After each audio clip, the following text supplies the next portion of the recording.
আমাদের নিয়ে যেতেই হবে, চলাতে হবেই আমাদের।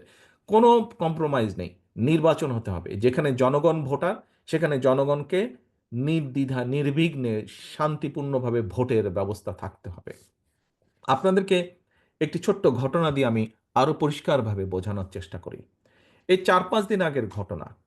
আমি বসে ম্যাডাম সহ আমরা পরিবারের সহ বসে টেলিভিশনে বাংলাদেশের খবর দেখছিলাম। হঠাৎ করে একটি চ্যানেলে একটি খবর দেখলাম।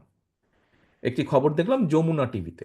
যে যমুনা টিভি ঢাকা দক্ষিণের ৩৯ নম্বর ওয়ার্ডের একটি খবর দেখাচ্ছে যে সেখানে বাসিন্দারা আটকে গেছে বহুদিন যাবৎ। বহুদিন যাবৎ পানিতে আটকে গেছে। চলাচল করতে পারে না, পানি বন্ধ হয়ে গেছে, অনেকে ঘরে ঢুকতে পারে না, বিভিন্ন সমস্যা। জায়গায় যদি পানি জমে যায় বেশ একটা জায়গায় এলাকার মানুষের। তো দক্ষিণে যেহেতু আমাদের ইশরাক মেয়র প্রার্থী ছিল, তখন বাংলাদেশ সময় প্রায় ৩:৩০ রাত ৩:৩০ মতন বাজে। আমি তার মধ্যেই ইশরাককে ফোন দিলাম। কারণ সকালবেলা যদি আমি আবার ভুলে যাই, ইশরাককে আমি ফোন দিলাম। আমি বললাম যে, "ইশরাক, এরকম